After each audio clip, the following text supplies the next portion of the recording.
Morning, guys. I'm going to go ahead and read from We Should Hang Out Sometime today. I'm on Hypothesis. So that's right after reading about Evelyn. So we're at kind of like the 204, 205 range. So here we are. Miss you guys. Mrs. Zobrist and I have been checking in on Google Classroom. We hope you're doing okay. Just remember that you need to be reading that book.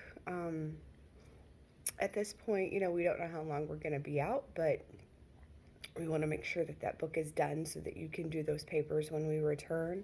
If you have any questions, though, just let me know because that's why I'm here. Um, you can email, you can send a message on Google Classroom, whatever is easiest for you. All right, here we go. Based on subject's lack of interest interacting the cultural mating ritual of close fast dancing, I assume she did not have romantic interest in me. Further investigation is required to determine why subject demonstrates perplexing emotional distance at prom despite deep platonic relationship. Investigation. Here's my puppy. I know, buddy. Okay, mommy needs to work. Mommy needs to work. Chapter 24. Evelyn looked exactly. What was that? Evelyn looked exactly the same as she did in high school. We were having lunch at a sandwich place in Harrisburg a few days after Christmas. Lunch because it's the most decidedly unromantic, non-date like social encounter two people can have. All of this because, well, Evelyn was now married to that on again, off again boyfriend she'd been dating during high school, Mason. I guess they'd work everything out and decided to stay on again forever. Anyway, I had not seen her in years, but as I said, she looked the same, which is not to say things felt the same. When you have a crush on someone who has a boyfriend, it's a little weird. You convince yourself she may come to her senses and start dating you instead. Even engaged people have been known in movies to make a game time decision to leave the altar and run away with the person they were supposed to be with. But once that girl you have a crush on is married, it's time to admit defeat. She chose forever without you. So the dynamic was different between Evelyn and me. There was a palpable gap between us, a gravity that kept pulling us back towards the emotional safe ground of small talk.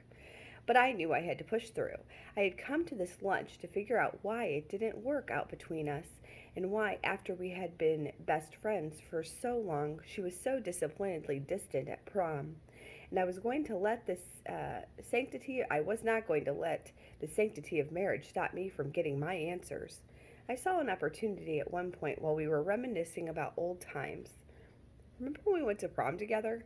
I tried to say it like, wasn't that funny? Like these other stories that we're talking about right now? But there was still a shift in my tone. Her face said she noticed it. Yeah, senior year. I nodded. That was fun. A lot of fun. I bit my lip. But what? I don't know. I just felt like these things were kind of awkward that night. I paused, choosing my words carefully.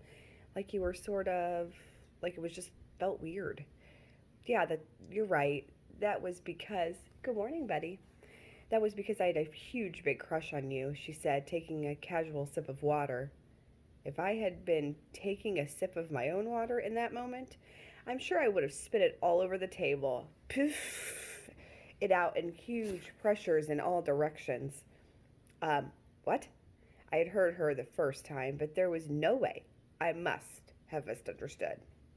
I said that was because I had such a big crush on you. You did? I said in disbelief. Yeah, she said like she was saying, duh. You had a crush on me? Of course. No, not of course. You always had a boyfriend. Not always, she said. Anyway, you really didn't know I liked you? No, she shrugged. I always thought you knew. Nope. Well, surprise. She shrugged again. She was married. She had found Prince Charming. That was old news to her. So why didn't you want to dance with me at prom? I was kind of nervous around you, that kind of thing. I shook my head. I had always been so worried about winning prom king to impress her so she would like me, but she already had liked me the whole time from the beginning. I'm sorry. This is just kind of crazy to hear, I said. It's funny that you never knew. Yeah, hilarious, I said sarcastically. Not ha ha funny, just interesting funny, she said. I mean, I always used to wonder, what would it be like if we were together? Why didn't you tell me? I did. False. Well, I always asked you to call me, and you asked your boyfriend to date you. Seriously, you guys were together most of high school. Sometimes we were broken up, and those were the times. The times what? When I was waiting for you to ask me out.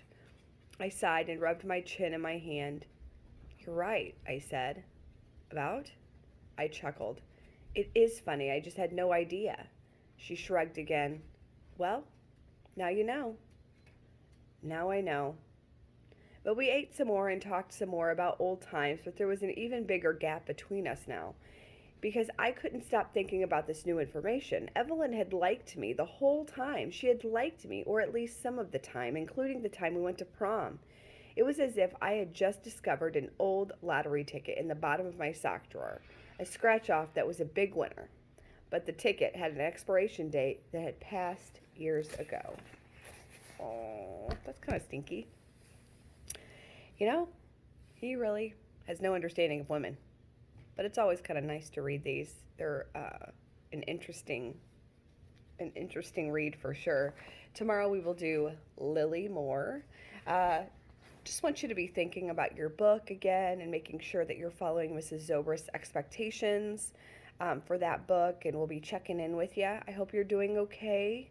Um, and if you need anything, please email me because I'm here. Okay? We'll see you soon. Bye, guys.